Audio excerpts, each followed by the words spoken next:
पछिल्लो 24 घण्टामा नेपालमा 78 जनामा कोरोना संक्रमण पुष्टि, थप 1 जनाको निधन। प्रतिनिधि सभा बैठक अघि सांसदहरूलाई कोरोना खोप लगाइने, केपी ओलीलाई हटाएर देखाउनुस् भन्दै प्रधानमन्त्री केपी ओलीको चुनौती। कर्णाली सरकार सदन छलेर अध्यादेश ल्याउँदै यसबारे पुरै जानकारी। नेपाली कांग्रेसका नेता तथा पूर्व मन्त्री नवीन्द्रराज जोशीको स्वास्थ्यमा आज पनि क्रमिक सुधार। केपी ओली समूहले प्रमुख सचेतक परिवर्तन संसदलाई जानकारी गरायो। मेरो अभिव्यक्तिले अदालतको अवहेलना मुद्दा हुन सक्दैन भन्दै प्रचण्डको भनाई। संवैधानिक भूमिकाबाट च्युत हुँदै निर्वाचन आयोग, विप्लव समूहसँग छिट्टै सहमति हुने प्रधानमन्त्री केपी ओलीको दाबी। पदको भोको भएर केपी ओली प्रधानमन्त्रीको कुर्सीमा बसिरहेका छन् भन्दै गोकर्ण विष्टले भने होटल रेस्टुरेन्टलाई उद्योग सरह मान्यता दिन माग गरियो। केरुङ नाका आजदेखि खुल्ने, यसबारे पुरै जानकारी। विकासको चमत्कार देखेर केही मान्छे जल्न थाले भन्दै प्रधानमन्त्री ओलीले भने। शिक्षकहरूलाई एक जिल्लाबाट अर्को जिल्लामा सरुवा हुने बाटो खुला भयो। प्रधानमन्त्रीले समानुपातिक सांसद हटाउँछु भन्नुभएछ, उहाँलाई चाहिँ हटाउँछु भन्दै भीम रावलको भनाई। अतिक्रमणको चपेटामा परेको फेवातालको 4 किल्ला निर्धारण गरियो। तोलामा 500 ले घट्यो सुनको मूल्य, प्रति तोला 88,300 मा पाइने। संसद बसेपछि नेकपाकै नेतृत्वमा नयाँ सरकार बन्छ भन्दै योगेश भट्टराईले भने। प्रचण्डलाई सूचना चुहाएको आरोपमा गृहमन्त्री रामबहादुर थापा बादलले अधिकृतलाई हटाए। रघुजी पन्त निज हुनुहुँदो रहेछ भन्दै कमल ओलीले भनिन्। भारतीय खर्बपति अम्बानीलाई ज्यान मार्ने धम्की दिने जयस उल हिन्द समूहको खुलासा भयो। कोमल ओलीलाई चोट पुगेकामा दुःख व्यक्त गर्छु भन्दै रघुजी पन्तको स्पष्टीकरण। सरकारले वार्ताको वातावरण बिथल्दैछ भन्दै विप्लवका नेताको भनाई। दर्शकवृन्द नमस्कार, तपाईहरुलाई फेरि पनि स्वागत छ हाम्रो च्यानल स्मार्ट खबरमा। दैनिकी जस्तै तपाईहरुमा आजका पनि मुख्य समाचारहरू लिएर उपस्थित भइसकेका छौं। हाम्रो मेहनतको लागि तपाईहरुले यो भिडियोलाई एउटा सानो लाइक गरी सक्दो शेयर गर्न भने नबिर्सिनु होला। त्यसैगरी यदि तपाईहरुले अहिलेसम्म हाम्रो च्यानल स्मार्ट खबरलाई सब्स्क्राइब गर्नु भएको छैन भने सब्स्क्राइब गर्नु होला। साथै छेउमा रहेको बेल घण्टीमा क्लिक गरी अलमा क्लिक गर्न पनि नबिर्सिनु होला। आउनुस् आजका मुख्य समाचारतर्फ लागौं। दर्शकवृन्द पहिलो खबर कोरोना भाइरसका संक्रमितहरूको संख्याबाट सुरु गर्न चाहे। पछिल्लो 24 घण्टामा नेपालमा थप 78 जनामा कोरोना भाइरस कोभिड-19 को संक्रमण पुष्टि भएको छ।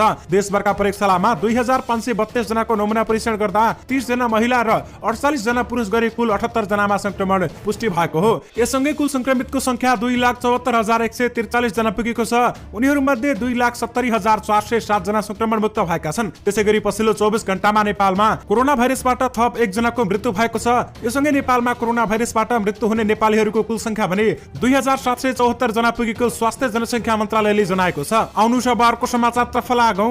दर्शकवृन्द आगामी फागुन 23 गते बस्ने प्रतिनिधि सभाको बैठकको पूर्व सन्ध्यामा सांसदहरूलाई कोरोना विरुद्धको खोप लगाउने तयारी गरिएको छ। काठमाडौँको सिभिल अस्पतालमा फागुन 19, 20 र 21 गते बिहान 10 बजेदेखि 4 बजेसम्म खोप लगाउने तयारी गरिएको संघीय संसद सचिवालयका प्रवक्ता डाक्टर रोजनाथ पाण्डेले जानकारी दिएका छन्। बिहान 10 बजेदेखि 4 बजेसम्म सबै सांसदहरू र कर्मचारीहरूलाई कोरोना खोप लगाउने तयारी भएको छ। यसबारे सबै सांसद तथा कर्मचारीलाई सचिवालयले खोप लगाउन जानकारी समेत गराएको छ। दर्शकवृन्द विशेष गरी प्रतिनिधि सभा बैठक अघि सांसदहरूलाई कोरोना खोप लगाउने तयारी गरिएको छ। आउनुस् अब अर्को समाचारतर्फ लागौं। दर्शकवृन्द प्रचण्ड र माधव समूहलाई सूचना चुहाएको भन्दै गृहमन्त्री रामबहादुर थापाले 1 जना स्वकीय अधिकृतलाई पदबाट हटाएका छन्। गोप्य सूचनाहरू परमार नेपाल समूहलाई चुहाएको आरोप थापाले स्वकीय अधिकृत बिरु तामाङलाई हटाएका थापाका प्रेस सल्लाहकार किरण भट्टराईले जानकारी दिएका छन्। माघ 23 गतेबाट लागू हुने गरी तामाङलाई हटाएको उनले बताएका छन्। पूर्व माओवादी कोटाबाट गृहमन्त्री बनेका थापा केपी शर्मा ओली समूहमा लागेका छन्। तामाङमाथि ओली समूहका सूचना प्रचण्ड समक्ष पुर्याउँदै आएको आरोप रहेको छ। त्यस्तै उनले युवा संघको एकता भाँडेको पनि आरोप रहेको छ। दर्शकवृन्द विशेष गरी प्रचण्डलाई सूचना चुहाएको आरोपमा गृहमन्त्री रामबहादुर थापा बादलले स्वकीय अधिकृत बिरु तामाङलाई हटाएका छन्। आउनुस् अब अर्को समाचारतर्फ लागौं। दर्शकवृन्द प्रधानमन्त्री केपी शर्मा ओलीले अविश्वासको प्रस्तावबाट आफूलाई हटाएर देखाउन प्रचण्ड र माधव समूहलाई चुनौती दिएका छन्। आफ्नो निर्वाचन क्षेत्र झापाको चाइना नेपाल फ्रेन्डशिप इन्डस्ट्रियल पार्कको शिलान्यास गर्दै ओलीले संसद पुनर्स्थापना चिन्ताको विषय नभएको बताएका छन्। संसद पुनर्स्थापना भएपछि चितवनको सभा छाडेर काठमाडौँ आएका नेकपा प्रचण्ड र माधव समूहका अध्यक्ष पुष्पकमल दाहाल प्रचण्ड र माधव कुमार नेपाल नेपाली कांग्रेसका सभापति शेरबहादुर देउवाको निवास बुढानीलकण्ठ पुगेको चर्चा गर्दै उनले भने प्रभु संसद पुनर्स्थापना भइसक्यो, यो केपी ओलीलाई हटाउन सकिँदैन। प्रभुले प्रधानमन्त्री स्वीकार गरिदिनु भयो। विभिन्न थरी नङ्गी भृङ्गी मिलेर सरकार बनाऊ भन्दै प्रचण्डले भनेको भन्दै केपी शर्मा ओलीले आरोप समेत लगाएका छन्। दर्शकवृन्द विशेष गरी केपी ओलीलाई हटाएर देखाउनुस् भन्दै प्रधानमन्त्रीले चुनौती दिएका छन्। आउनुस् अब अर्को समाचारतर्फ लागौं।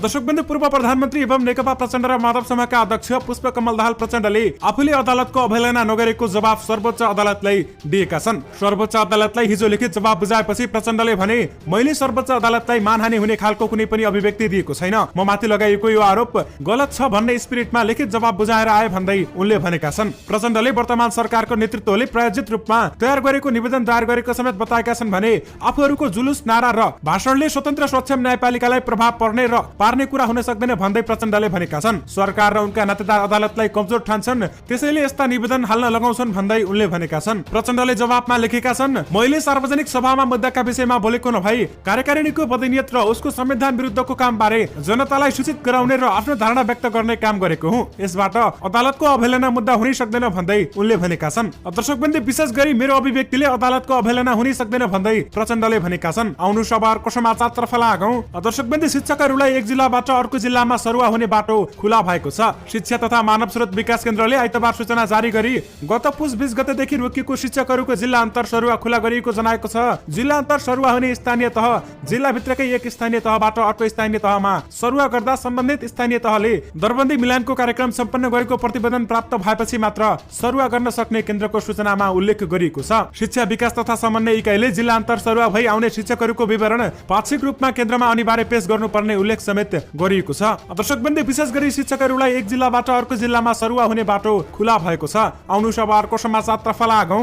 दर्शकवृन्द, अतिक्रमणले क्षेत्रफल गुमाउँदै गएको कास्कीको पोखरा स्थित फेवातालको 4 किल्ला निर्धारण गरिएको छ। सर्वोच्च अदालतले 2075 साल 16 गते दिएको फैसला अनुसार सरकारले फेवातालको 4 किल्ला निर्धारण गरेको हो। गण्डकी प्रदेश सरकारको प्रयासमा गत कार्तिक 2 गते गठित समितिले तालको सीमाङ्कन पूरा गरेपछि तयार पारेको प्रतिवेदन आइतबार पोखराका पत्रकारहरूको माझमा सार्वजनिक गरिएको छ। कार्यक्रममा बोल्दै गण्डकी प्रदेशका मुख्यमन्त्री पृथ्वी सुब्बा गुरुङले अब फेवातालको क्षेत्रफल 5.7.26 वर्ग किलोमिटर कायम भएको जानकारी दिएका छन् भने फेवातालको सीमारेखाको परिधि 18 किलोमिटर हुने समेत उनले बताएका छन्। फेवातालको 4 किल्लाका रूपमा पूर्व ड्याम साइड, पश्चिममा मरेमगर, उक्तममा खरपौदी शङ्खपुर कायम भएको छ। त्यस्तै बीचको तम्किलो र दक्षिणमा चिसापानी रानीवन कायम भएको छ भने यस्तै फेवातालको तल्लो तटीय क्षेत्र अन्तर्गत ड्याम साइड, रानीवन, गौरीघाट, लेक साइड, गौराको चौतारा, सेती खपौदी, लामीडाँडा, अनौधु समेत क्षेत्रको वर्षायामको अधिकतम पानीको किनारालाई तालको सिमाना मानिने भएको छ। यसरी नै अतिक्रमणको चपेटामा परेको फेवातालको 4 किल्ला निर्धारण गरिएको छ।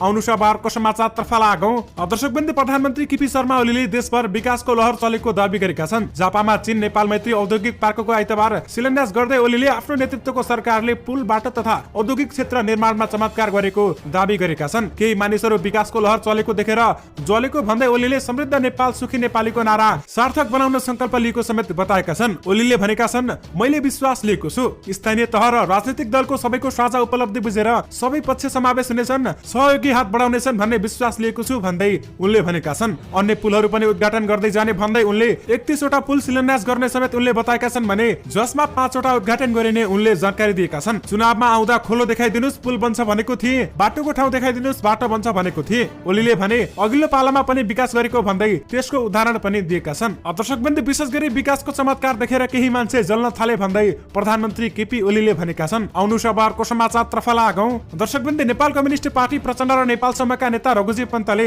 आफूमाथि गरेको गलत टिप्पणी विरुद्ध राष्ट्रिय सभा सदस्य कमल ओलीले कडा प्रतिवाद गरेकी छिन्। उनले सामाजिक सञ्जाल मार्फत पन्तको निजताको संज्ञा दिएकी हुन्। रघुजी पन्तले एक कार्यक्रममा कमल ओलीले प्रधानमन्त्री केपी शर्मा ओलीलाई पिडुला देखाएर राष्ट्रिय सभा सदस्य भएको टिप्पणी समेत गरेका थिए। हामीले नेता मानेका रघुजी पन्त कतै नीच हुनुहुँदो रहेछ भन्ने बल्ल खुलेको छ। पन्तजीलाई मेरो प्रश्न, तपाईको पार्टीमा कुनै पनि पदमा रहनु भएका महिला नेत्रीहरूले को कसलाई पिडुला देखाएर त्यस्तो स्थानमा पुग्नु भएको हो? कमल ओलीले लेखेकी छिन्, के यो देशमा महिला कुनै पनि पदमा पुग्नु तपाईको जस्तो दरिद्र सोचको शिकार हुनुपर्छ भन्दै उनले लेखेकी छन्। दर्शकवृन्द, विशेष गरी रघुजी पन्त कतै नीच हुनुहुँदो रहेछ भन्दै कोमल ओलीले भनेकी छिन् र यसमा रघुजी पन्तले पनि आफ्नो स्पष्टीकरण दिएका छन्। पन्तले भने आफ्नो आशय ओलीलाई चोट पुर्याउने नभएको स्पष्टीकरण दिएका छन्। मेरो अभिव्यक्ति उहाँप्रति लक्षित थिएन, तर त्यसले उहाँलाई चोट पुगेकोमा म दुःख व्यक्त गर्छु भन्दै रघुजी पन्तले भनेका छन्। रघुजी पन्तले बोलेको त्यो भिडियो अहिले सामाजिक सञ्जालमा निकै भाइरल पनि बनिरहेको छ। आउनु शहरको समाचारतर्फ लागौं। दर्शकवृन्द, नेपाल कम्युनिस्ट पार्टी नेकपाका स्थायी कमिटी सदस्य भीम रावलले प्रधानमन्त्री केपी शर्मा ओलीको हिप नमान्ने कुनै पनि सांसदलाई प्रधानमन्त्री ओलीले हटाउन नसक्ने दाबी गरेका छन्। आइतबार काठमाडौँमा आयोजित एक अन्तर्क्रियामा नेता रावलले प्रधानमन्त्री ओलीले हिप जारी गरी समानुपातिक सांसदलाई निकाल्ने कुरा झुट र भ्रमपूर्ण रहेको बताएका छन्। संसदीय दलको नेताको हैसियतमा प्रधानमन्त्री केपी शर्मा ओलीले लगाएको हिप मान्न नपर्ने पनि रावलले बताएका छन्। त्यसरी निकाल्न केन्द्रीय कमिटीले अनुमोदन गर्नुपर्ने र केन्द्रीय कमिटीमा आफूहरूले बहुमत रहेको समेत बताएका छन्। बहुमत केन्द्रीय कमिटीको बैठक गरेर प्रधानमन्त्री ओलीलाई कारबाही गर्ने पनि उनले बताएका छन्। दलको सदस्य हटाउने धम्की दिनु भएको छ। उहाँले समानुपातिक सांसद हटाइदिन्छु, उहाँलाई अब हामी हटाउँछौँ। बहुमत केन्द्रीय कमिटीको बैठक गरेर उहाँलाई कारबाही गर्छौँ, यो बुझिराख्नुस् भन्दै उनले भनेका छन्। पार्टीको विधान लोकतन्त्रको मान्यता र सिद्धान्त अनुसार पुष्पकमल दाहाल प्रचण्ड र माधव कुमार नेपाल पछि स्वतः आधिकारिक पार्टी रहेको समेत नेता रावलले दाबी गरेका छन्। दर्शकवृन्द, विशेष गरी प्रधानमन्त्रीले समानुपातिक संसद हटाउँछु भन्नुभएछ, उहाँलाई चाहिँ हामी हटाउँछौ भन्दै भीम रावलले भनेका छन्। आउनु सभारको समाचार तर्फ लागौं। दर्शकवृन्द, तपाईहरुमा सुनको मूल्य सम्बन्धी पनि छोटो समयमा केही जानकारी दिन चाहे। स्थानीय बजारमा सुनको मूल्य रु 500 ले ओह्रालो लागेको छ। अघिल्लो साता पनि ओह्रालो लागेको सुनको भाउ आज पनि तोलामा 500 ले घटेको हो। नेपाल सुनचाँदी व्यवसायी महासंघका अनुसार छापावाला सुन प्रति तोला 88,300 मा कारोबार हुने गरी मूल्य तोकिएको छ भने अघिल्लो दिन छापावाला सुन तोलामा 88,800 मा कारोबार भएको थियो। त्यसैगरी तेजाबी सुन तोलामा 87,850 मा कारोबार हुने गरी मूल्य निर्धारण गरिएको छ। अघिल्लो दिन तेजाबी सुन तोलामा 88,350 मा कारोबार भएको थियो। यस्तै चाँदी तोलामा आज रु 10 ले घटेको छ। अघिल्लो दिन तोलामा रु 1,335 मा कारोबार भएको चाँदीको भाउ आज भने रु 1,325 मा कारोबार हुने गरी मूल्य तोकिएको छ। दर्शकवृन्द, विशेष गरी सुनको मूल्य तोलामा 500 रुपैयाँले घटेको छ। आउनु सभारको समाचार तर्फ लागौं। दर्शकवृन्द, प्रधानमन्त्री केपी शर्मा ओलीले विप्लव समूहसँग छिट्टै सहमति हुने दाबी गरेका छन्। आफ्नो निर्वाचन क्षेत्र झापाको चाइना नेपाल फ्रेन्डशिप इन्डस्ट्रियल पार्कको शिलान्यास गर्दै ओलीले भने शान्तिको सम्बन्धमा अलिअलि समय ठानिएको विप्लव समूहको समस्याको छिट्टै वार्ताद्वारा समाधान गर्नेछौं। उनले समाधानको कार्यक्रम सम्भवतः छिट्टै हुने समेत दाबी गरेका छन्। विध्वंसात्मक गतिविधिमा संलग्न भएको भन्दै सरकारले 28 फागुन 2075 देखि सम्ममाथि प्रतिबन्ध लगाएको छ। सत्तारूढ नेपाल कम्युनिस्ट पार्टी नेकपामा विभाजन आएसँगै ओली समूहका अध्यक्ष एवं प्रधानमन्त्री केपी शर्मा ओलीले विप्लव संवादलाई अघि बढाएका छन्। प्रतिबन्धित पार्टीका महासचिव विप्लव पनि आफूहरू वार्ता गर्न तयार रहेको बताएका छन् भने तर अदालतले संसद पुनः स्थापना गर्ने आदेश दिएसँगै समूहको संवादको प्रयास रोकिएको छ। दर्शकवृन्द, विशेष गरी विप्लव समूहसँग छिट्टै सहमति हुने प्रधानमन्त्री केपी ओलीको दाबी रहेको छ। आउनु सभारको समाचार तर्फ लागौं। दर्शकवृन्द, नेपाल कम्युनिस्ट पार्टी नेकपाका स्थायी कमिटी सदस्य योगेश भट्टराईले संसदको बैठकसँगै नयाँ सरकार बन्ने बताएका छन्। प्रेस संगठन नेपाल प्रदेश 1 को दोस्रो भेलाको उद्घाटन गर्दै भट्टराईले नयाँ सरकार प्रतिगमनका विरुद्धमा उभिने नेकपाको नेतृत्वमा बन्ने बताएका छन्। पूर्व मन्त्री समेत रहेका भट्टराईले नयाँ सरकार बनेसँगै प्रेस तथा अभिव्यक्ति स्वतन्त्रताको ग्यारेन्टी गरिने दाबी समेत गरेका छन्। उनले पत्रकारले स्वच्छ रूपमा सबैको आलोचना गर्नुपर्ने समेत बताएका छन्। भट्टराईले केपी ओली वादको अन्त्य अहिलेको आवश्यकता रहेको बताउँदै केपी ओलीले जनताको बहुदलीय जनवादको दुरुपयोग गरेको समेत आरोप लगाएका छन्। उनले केपी ओलीबाट जनताको बहुदलीय जनवाद मुक्त गर्नुपर्ने अहिलेको आवश्यकता रहेको बताएका छन्। भट्टराईले संविधान र प्रतिनिधि सभाको इज्जतको लागि केपी ओलीले राजीनामा दिनुपर्ने बताउँदै राजीनामा नदिए आउने परिस्थिति सामना गर्न केपी ओलीलाई महँगो पर्ने समेत बताएका छन्। दर्शकवृन्द, विशेष गरी संसद बसेपछि नेकपाकै नेतृत्वमा नयाँ सरकार बन्छ भन्दै योगेश भट्टराईले भनेका छन्। आउनु सभारको समाचार तर्फ लागौं। दर्शकवृन्द, तपाईहरुमा एउटा अन्तर्राष्ट्रिय समाचार पनि राख्न चाहे। भारतका खर्बपति मुकेश अम्बानीलाई ज्यान मार्ने धम्की दिने समूह जैश उल हिन्द समूह भएको पत्ता लागेको छ। गत बिहीबार आम्दानीको घर नजिकै एक गाडीमा विस्फोटक पदार्थसहित चेतावनी पत्र भेटिएको थियो। उक्त गाडीको आफैले अम्बानीको घर नजिकै राखेको जैश उल हिन्दले जिम्मा लिएको छ। टाइम्स नाउ न्यूजका अनुसार आइतबार टेलिग्राफ एपको माध्यमबाट उनले घटनाको जिम्मा लिँदै मोटो रकम समेत माग गरेको छ। विद्युतीय मुद्रा बिटकोइन मार्फत पैसा बुझाउन भनेको समाचारमा जनाइएको छ। अनुसन्धान एजेन्सीलाई चुनौती दिँदै जैश उल हिन्दले आइतबार भनेको छ, रोक्न सक्छौ भने रोक, तिमीले केही गर्न सक्दैनौ। हामीले तिम्रो नाकैमुनि दिल्ली इजरायली दूतावासमा हमला गर्दा तिमीले केही गर्न सकेनौ। यस्तै पत्रको अन्तिममा अम्बानीलाई चेतावनी दिँदै भनिएको छ, तिमीलाई थाहा छ कि तिमीले के गर्नुपर्छ, बस हामीलाई पैसा पठाइदेऊ जुन तिमीले पहिले गरेका थियौ। यसअघि बिहीबार विस्फोटक पदार्थसहित भेटिएको पत्रमा लेखिएको थियो, मुकेश दाई तथा निता भाउजू यो त झलक मात्र हो, अर्को पटक यो सामान पूर्ण रूपमा जडान गरिनेछ, ओरिजिनल गाडीमा आउनेछ, तपाईको सबै परिवार उडाउने योजना छ, सचेत रहनुहोस् भनी त्यो पत्रमा लेखिएको छ। यो अज्ञात समूहबाट आतंक मचिन थालेपछि यसले ठूलो आतंकवादी संगठनको साथ पाएको पनि अनुमान गरिएको छ। आउनु सभारको समाचार तर्फ लागौं। दर्शकवृन्द, चीनसँगको अन्तर्राष्ट्रिय व्यापारिक नाका सोमबारदेखि पुनः सञ्चालनमा आउने भएको छ। चीनमा वसन्त उत्सव समाप्त भएसँगै लोसारदेखि बन्द रहेको केरुङ नाका सोमबारदेखि खुल्न लागेको हो। सरकारले सीमा नाका खुलाउन चीनसँग गरेको प्रभावकारी कूटनीतिक प्रयासको परिणाम स्वरूप उक्त नाका पुनः सञ्चालनमा आउन लागेको हो। सोमबारदेखि यानि कि आजदेखि नै नाका खोल्न चिनिया पक्ष सहमत भएको छ। प्राविधिक कारणले 1-2 दिन विलम्ब भए पनि यो साताभित्र केरुङ नाका सञ्चालनमा आउनेछ भन्दै परराष्ट्र मन्त्रालयका प्रवक्ता सेवा लम्सालले बताएका छन्। दर्शकवृन्द, विशेष गरी केरुङ नाका आजदेखि नै खुल्ने भएको छ। आउनु सभारको समाचार तर्फ लागौं। दर्शकवृन्द, नेपाल कम्युनिस्ट पार्टी नेकपाको ओली समूहले संसदीय दलको प्रमुख सचेतक परिवर्तनको निर्णय संसद सचिवालयलाई जानकारी गराएको छ। आइतबार प्रधानमन्त्री केपी शर्मा ओलीले संसद सचिवालयलाई पत्र लेखी प्रमुख सचेतक परिवर्तन भएको जानकारी गराएका हुन्। संसद सचिवालयका महासचिव भरतराज गौतमले उक्त पत्र बुझेका छन्। गत शुक्रबार नेकपा ओली समूहका अध्यक्ष तथा संसदीय दलका नेता ओलीले प्रमुख सचेतकबाट देव गुरुङलाई हटाएर विशाल भट्टराईलाई नियुक्त गरेका थिए। नेकपा प्रचण्ड र माधव समूहले भने नेकपा संसदीय दलको नेताबाट ओलीलाई हटाइसकेको बताउँदै आएको छ। दर्शकवृन्द, विशेष गरी ओली समूहले प्रमुख सचेतक परिवर्तन संसदलाई जानकारी गराएको छ। आउनु सभारको समाचार तर्फ गौं। दर्शकवृन्द, नेपाली कांग्रेसका नेता तथा पूर्व मन्त्री नवेन्द्र राज जोशीको स्वास्थ्य अवस्थामा क्रमिक सुधार हुन थालेको छ। शुक्रबार बिहान मस्तिष्कघात भई नर्भिक अस्पतालमा भर्ना गरिएको नेता जोशीको आइसियुको भेन्टिलेटरमा राखेर उपचार जारी राखिएको छ। शनिबारको तुलनामा उनको स्वास्थ्य अवस्थामा निकै सुधार देखिएको उपचारमा संलग्न न्युरोसर्जन डाक्टर राजेश झाले जानकारी दिएका छन्। झाका अनुसार हिजोभन्दा आज नेता जोशीले दाहिने हात र खुट्टा बढी चलाउन थालेका छन्। जोशीलाई आज बिहानदेखि नै बेहोस पार्ने औषधि दिन छाडिएको बताइएको छ, तर पनि जोशीका आँखा भने खुलेका छैनन्। दर्शकवृन्द, विशेष गरी कांग्रेसका नेता नवेन्द्र राज जोशीको स्वास्थ्य अवस्थामा क्रमिक सुधार देखिएको छ। आउनु शनिबारको समाचारतर्फ लागौं। दर्शकवृन्द, कर्णाली प्रदेश सरकारले सदन छलेर 2वटा अध्यादेश ल्याउने तयारी गरेको छ। फागुन 4 गते बसेको प्रदेश मन्त्री परिषदको बैठकले 2वटा अध्यादेश स्वीकृतिका लागि प्रदेश प्रमुख गोविन्द कलौनी समक्ष सिफारिस गरिसकेको छ। गत असोज 25 गते सूचना टाँच गरेर प्रदेश सभाको बर्खे अधिवेशन अन्त्य गरिएको थियो, तर प्रदेश सभाको हिउँदे अधिवेशन सुरु हुन सकेको छैन। प्रदेश सरकारका प्रवक्ता एवं भूमि व्यवस्था, कृषि तथा सहकारी मन्त्री विमला केसीका अनुसार प्रशासकीय कार्यविधि नियमित गर्ने ऐन पहिलो संशोधन र प्रदेश लोक सेवा आयोग दोस्रो संशोधन अध्यादेश 2077 जारी गर्न समेत सिफारिस गरिएको छ। दर्शकवृन्द, विशेष गरी कर्णाली सरकारले सदन छलेर अध्यादेश ल्याउने तयारी गरेको छ। आउनु शनिबारको समाचारतर्फ लागौं। दर्शकवृन्द, नेपाल कम्युनिस्ट पार्टी नेकपा प्रचण्ड र माधव समूहका स्थायी कमिटी सदस्य गोकर्ण विष्टले केपी शर्मा ओली पदको भोको भएर प्रधानमन्त्रीको कुर्सीमा बसिरहेको बताएका छन्। प्रधानमन्त्री ओलीले तत्काल राजीनामा दिए संविधान, लोकतन्त्र र नेपाल कम्युनिस्ट पार्टीको रक्षा हुने अनुकूल वातावरण बन्ने उनको भनाइरहेको छ।